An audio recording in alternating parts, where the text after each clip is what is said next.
आप देख रहे हैं WLBS न्यूज। चैनल को सब्सक्राइब करना और बेल आइकन को प्रेस करना ना भूलें। नमस्कार दोस्तों, जय भीम। मैं सुरेश आप सभी का एक बार फिर से स्वागत करता हूं। दोस्तों, मैं जहां खड़ा हूं ये धरती ऐसी है जो कि बहुत ही महत्वपूर्ण है और एक ऐतिहासिक स्थल है। यहां पर डॉक्टर बाबा साहब के कुछ कपड़े, बाबा साहब ने जिस टाइपराइटर से संविधान लिखा जिससे यह पूरा देश चल रहा है, वो टाइपराइटर भी यहाँ रखा हुआ है और बहुत सारी ऐसी चीज़ें, दस्तावेज यहाँ पे रखे हुए हैं जो पूरे देश के लोगों के लिए ही नहीं बल्कि पूरे विश्व के लोगों के लिए काफ़ी महत्वपूर्ण हैं। और यहाँ पर हमारे साथ है संजय पाटिल जी, जो कि संस्था के यहाँ सचिव हैं, आप शायद कोषाध्यक्ष जी हैं। हम उनसे बात करेंगे इसका जो महत्व है और ये जो डेवलप हो रहा है उस सारे विषयों पे।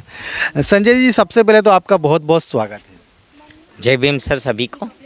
थैंक यू सर, सबसे पहले मैं ये जानना चाहता हूँ कि ये जो बुद्ध विहार है ये कब बना था, आप पहले तो ये बताइए।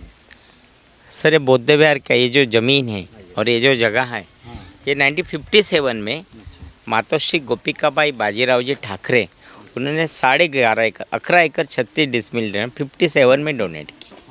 55 से लेके 57 में डोनेट करने के बाद 57 से लेके 85 तक ये ज़मीन पड़ी थी। 85 में दिवंगत धम्म सेनानी वामनराव जी गोड़ बोले इन्होंने धम्म प्रचारक प्रशिक्षण विद्यालय एक स्टार्ट करने का करके काम को स्टार्ट किया सर। बाबा साहब ने 12 जनवरी 1955 को एक PTI को मुलाकात दिए थे। उसमें बाबा साहब ने कहा था मैं जल्दी बौद्ध धम्म का स्वीकार करने वाला है, उसके प्रचार प्रसार के लिए मैं धम्म प्रचारक प्रशिक्षण विद्यालय की निर्मित करूंगा। बाबा साहब बोलते थे कि जिस प्रशिक्षण विद्यालय में इच्छुक अगर त्यागी विद्यार्थी होंगे उनको प्रवेश दिया जाएगा, सभी धर्म के बराबर बौद्ध धम्म की विशेषताएं पढ़ाई जाएंगी, उसके बाद उनको सफ़ेद कपड़े पहन के लोगों में भेजा जाएगा। अगर लोगों ने बोला वो भिक्षु बनने के योग्य है तो उनको भिक्षु संघ में प्रवेश दिया जाएगा। इस प्रकार से बाबा साहब के नवीनतम भिक्षु संघ की निर्मित करने वाले थे और उसी उद्देश्य से ये जगह का जो नाम रखे वो रखे शांतिवन। भगवान बुद्ध का जन्म जो है लुम्बिनी वन में हुआ।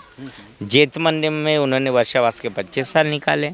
अम्रपाली की तरफ से उनको अम्रवन दान में मिला। आज अशांत अंधकारमय दुनिया को ज़रूरत है शांति की, इसलिए इस परिसर का जो नाम रखे वो रखे शांतिवन। हाँ, इस शांतिवन में एक शांति कुटी बना है। अच्छा, वहाँ पे आगे में शांति कुटी? हाँ, शांति कुटी है। उसके बाजू में एक प्रेस की बिल्डिंग बनाए थे उस पर गुड़बोले साहब ने। और ये मतलब 1955 की बात बता रहे हैं आप? नहीं, 85 में चालू होने के बाद ये सब 2006 तक 85 में यहाँ रहने आए दिवंगत धम्म सेनानी वामनराव जी गोड़। मैं भी उन्हीं के साथ रहता था, विनोद गेड़ाम जी करके उन्हीं के साथ रहते थे। तो हम लोग ये सारा धम्म प्रचारक प्रशिक्षण विद्यालय की नींव रखते हुए कि बौद्ध विहार बनाए, बाबा साहब का वस्तु संग्रहालय बनाए, एक शांति कुठान बनाए। 2006 तक वो यहीं पे रहते थे। 2006 तक यहीं पे रहते थे और 2006 में ही उन्होंने ये सारा अभी ये जो पुराना डेवलपमेंट है उस वक्त उन्होंने किए। अच्छा पाटिल जी, मैं आपसे जानना चाहता हूँ, नानक चंद रत्तू जी जो बाबा साहब के सेक्रेटरी थे, पर्सनल सेक्रेटरी थे शायद, वो भी यहाँ रहा करते थे? हाँ, बाबा साहब के पर्सनल सेक्रेटरी ये है नानक चंद जी, वो आते थे, यहाँ भी रुकते थे वो। और बाबा साहब के बहुत इम्पोर्टेंट जो सामान है वो उन्होंने यहीं पे दी। 2 साल 11 महीना 18 दिन में बाबा साहब ने इस देश का संविधान बनाए। तो जिस टाइपिंग मशीन से संविधान टाइप हुआ वो टाइपिंग मशीन अपने यहाँ रखी हुई है। अच्छा, अभी देखने को मिल सकता है? हाँ, देखने वो केमिकल ट्रीटमेंट के लिए गया हुआ है अभी। और इतना ही नहीं, तो बाबा साहब के पिताजी ने बाबा साहब को पढ़ाई करने के लिए जो लालटेन दिए थे कंदील, वो भी रखा हुआ है। बाबा साहब की अस्थियाँ रखी हुई, बाबा साहब का कंबल रखा हुआ है, बाबा साहब का पैंट शर्ट कोट सारा सामान जो इम्पोर्टेंट है। इतना ही नहीं, 56 में जिस भगवान गौतम बुद्ध की मूर्ति के सामने बाबा साहब नतमस्तक हुए थे, वो 56 में जो नतमस्तक हुए थे वो भगवान बुद्ध की मूर्ति शुद्ध यहाँ पे रखी हुई है। इतना सारा इम्पोर्टेंट सामान जो कि एक अपन पे भगवान बुद्ध के निकाला हुआ चित्र यहाँ पे रखा हुआ, जिस हाँ जो बाबा साहब ने बनाया था। बाबा साहब ने बनाया था, वो सारी चीज़ें यहाँ पे शांतिवन में ये वस्तु संग्रहालय में रखी हुई है। अभी चित्रावली के रूप में है क्योंकि बाबा साहब की सारी चीज़ें जो है वो केमिकल ट्रीटमेंट के लिए गई हुई हैं। हाँ, तो आज हम लोग वो देख नहीं पाएंगे? नहीं, आज नहीं देख पाएंगे। बाबा साहब की अलमारी है वह देख पाएंगे, बाबा साहब की अस्थि देख पाएंगे, भगवान बुद्ध की, जिस भगवान बुद्ध की मूर्ति के सामने बाबा साहब नतमस्तक हुए थे, वो 56 की वो भगवान बुद्ध की मूर्ति देख पाएंगे। ये सारे कुछ कुछ चीज़ें अपन देख पाएंगे वहाँ पे। अच्छा पाटिल जी, मैं आपसे जानना चाहता हूँ, ये जो पूरा डेवलपमेंट हो रहा है, ये बड़ा बड़ा जो स्तूप बन रहा है, तो ये कब से चालू हुआ? ये जो काफ़ी अच्छा निर्माण कार्य दिख रहा है। हाँ सर, ये जो अभी दिख रहा है ये 2011 में 2006 तक दिवंगत धम्मसेनानी वामनराव जी गोडबोले थे। वो जाने के बाद इंडियन बुद्धिस्ट काउंसिल, भारतीय बौद्ध परिषद की तरफ से हमने जो कोशिश किए, तो ये सारा 2011 में विदर्भ विकास पैकेज के अंतर्गत पहले 5 कोटी का निधि मंजूर हुआ। उसके पहले यहाँ पे गवर्नमेंट का 1 भी रुपया नहीं लगा था। सबसे पहले जिला परिषद के माननीय उस वक़्त के अध्यक्ष रमेश जी मानकर, उन्होंने जिला परिषद के अध्यक्ष के रूप में ये सीमेंट रास्ते के लिए 4 लाख रुपए दिए। हाँ, सीमेंट रास्ते के लिए। उसके बाद शेष फंड में तरतूद किए उन्होंने 20 लाख दिए और 10 लाख दिए। ऐसा 34 लाख जिला परिषद नागपुर की तरफ से यहाँ पे सड़क प्रावधान प्राप्त हुआ। उसके बाद अपन एक प्रोजेक्ट बनाए और प्रोजेक्ट के माध्यम से सबमिट करने के बाद 2011 में विदर्भ विकास पैकेज के अंतर्गत 40 करोड़ का निधि मंजूर हुआ। हाँ, पहले 5 करोड़ की मंजूरी हुई और 5 करोड़ के बाद उन्होंने टेक्निकल सैंक्शन 4 करोड़ दिया और 2011 में 40 करोड़ का निधि मंजूर हुआ। लेकिन 40 करोड़ का निधि 2011 में मंजूर होने के बाद हो यहाँ से तो 2016 तक हाँ, ये विविध तरह की तकलीफ़ें आई। जैसा कि इस भूमि को दगड़ खान के लिए रिजर्व रखा है, माइनिंग जोन के लिए रिजर्व रखा हुआ है। 14 में जो है वो इलेक्शन होने के बाद माननीय देवेंद्र जी फडणवीस, इनकी तरफ से विदर्भ जो मंजूर निधि था और दगड़ खानी में रखा हुआ प्रकार था, उन्होंने वो निकाले और दगड़ खानी का जो प्रकार है वो 2014 में माननीय मुख्यमंत्री देवेंद्र जी फडणवीस, उन्होंने उस वक़्त का दगड़ खानी का प्रकार और 32 करोड़ 54,53,000 के टेंडर कॉल हुए और वो टेंडर कॉल बोलते काम किए 14 में चालू। अच्छा, अभी जो काम चालू है उसकी गति देख के आप क्या संतुष्ट हैं? नहीं, अभी तो महाराष्ट्र गवर्नमेंट में उसके बाद जो सरकार आई तो उन्होंने तो 7.5 करोड़ जो महाराष्ट्र गवर्नमेंट का पैसा दो 40 करोड़ में से देने का था, उन्होंने वो पैसा रोक दिए। हाँ, उनके पास कोई पैसा आया नहीं। अभी भी बाबा साहब की चीज़ों का कुछ केमिकल ट्रीटमेंट करने का था, ये सारी पैसा न होने की वजह से वो काम लतड़ा हुआ है। सेंटर ने जो 17 करोड़ आए उसमें से 8.5 करोड़ सेंटर ने दिए, उसके भी 8 करोड़ लटके हुए हैं। मतलब अभी सरकार लापरवाही कर रही है। हाँ, महाराष्ट्र गवर्नमेंट भी लापरवाही कर रहा है। अभी कुछ सेंटर का 4.25 करोड़ रुपया आया है, उसके वजह से अभी ये फिनिशिंग का वगैरह काम चालू है। अच्छा संजय जी, मैं आपसे ये जानना चाहता हूँ कि मैंने सुना था कि यहाँ ऑस्ट्रेलिया के भी कुछ बुद्धिस्ट आए थे। हाँ, या विनोद, हमने जब बाबा साहब की वस्तुएं ख़राब हो रही थी उसको केमिकल ट्रीटमेंट करके एक वेबसाइट बनाए, एक डॉक्यूमेंट्री बनाए और डॉक्यूमेंट्री की तरफ से ऑस्ट्रेलिया के विनोद डेनियल जी हैं, उन्होंने हमको फ़ोन किए।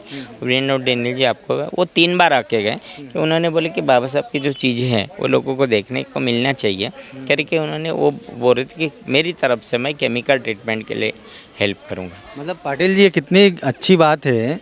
और भारत के जो राजनेता हैं या भारत के जो बड़े बड़े लोग जिन्हें भारतीय संविधान के कारण, बाबा साहब के संघर्षों के कारण वे आगे बढ़े हैं, उन्हें शर्म नहीं आ रही है, लेकिन ऑस्ट्रेलिया का व्यक्ति वो इसके बारे में इतनी गंभीरता से मतलब उसे बचाए रखने के लिए सोच रहे हैं। हाँ सर, ये तो बहुत ही बड़ी बात है कि विनोद डेनियल जी, और इतना ही नहीं तो विनोद डेनियल टीम के साथ 3 बार यहाँ पे आकर कर चुके। फिमिकेशन हुआ वहाँ पे, विनोद डेनियल जी वो फिमिकेशन का काम किए थे ताकि वो जो बाबा साहब के कपड़ों को, बाबा साहब पेपर्स को जो बुरसी लगी हुई थी उसको क्लीन करने का काम फिमिकेशन का होता है, तो विनोद डेनियल जी ने वो किया।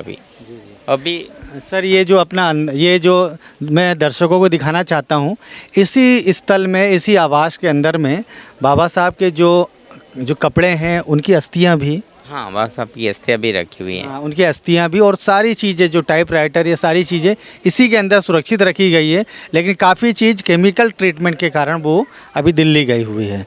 नागपुर में ही है। अच्छा, नागपुर। हाँ, लेकिन केमिकल लखनऊ की एक टीम है, वो केमिकल ट्रीटमेंट कर रही है। ये सब केमिकल ट्रीटमेंट होने के बाद सारी चीज़ें यहाँ पर रखना सेफ्टी नहीं होता, इसलिए नया जो बाबा साहब वस्तु संग्रहालय है तो इसके लिए अभी कुछ पैसों की ज़रूरत है। अगर महाराष्ट्र गवर्नमेंट वो पैसे को रिलीज़ कर दे तो ऑफकोर्स वहाँ पे काम हो जाएगा।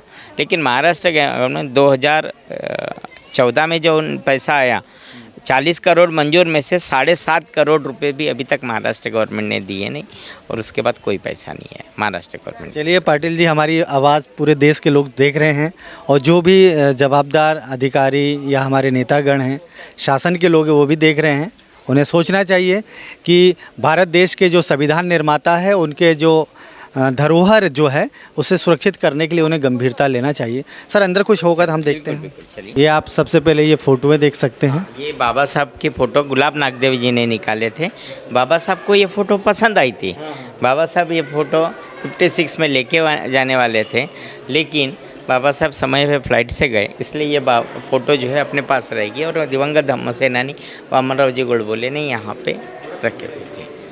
और ये बाजू में जो रखा है वो वामनराव गोडबोले जी की फ़ोटो है।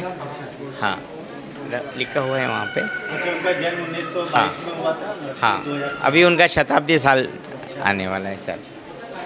हाँ, और ये गोपिका बाई बाजीराव जी ठाकरे, जिन्होंने 11.5 एकड़ भूमि 57 में डोनेट किए थे। मतलब 11.5 मतलब 11 मीटर। 36 एकड़। हाँ, और ये ठाकरे आप सरनेम बता रहे हैं तो ये बहुजन समाज की ही हैं और कुणबी समाज की, ओबीसी वर्ग की हैं। इन्होंने बाबा साहब के लिए इतना ज़मीन। हाँ सर, बिल्कुल। इन्होंने बाबा साहब का धम्म दीक्षा का जो प्रोग्राम है वो देखने के बाद बोले कि अभी बाबा साहब जो धम्म दीक्षा लिए तो उसके लिए ज़मीन की ज़रूरत गिरेंगी, बाबा साहब को पैसे की ज़रूरत गिरेंगी।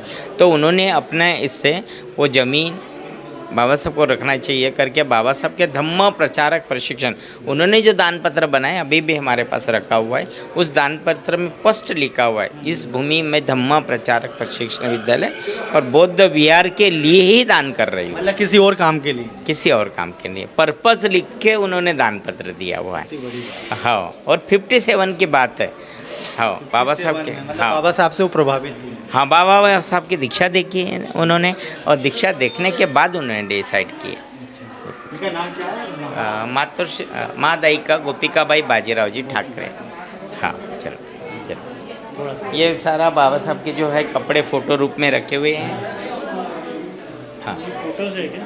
हाँ, अच्छा, ये फोटो है। हाँ, ये फ़ोटो जी। अच्छा, इस प्रकार के कपड़े जो अभी केमिकल ट्रीटमेंट के लिए जो गए हैं, ऐसे ही कपड़े। हाँ, इसी प्रकार के बाबा साहब के कपड़े हैं। हाँ, कुछ पेपर्स है बाबा साहब के, जो पेपर, ये फ़ोटो जो है वो बाबा साहब ने निकाले हुए थे।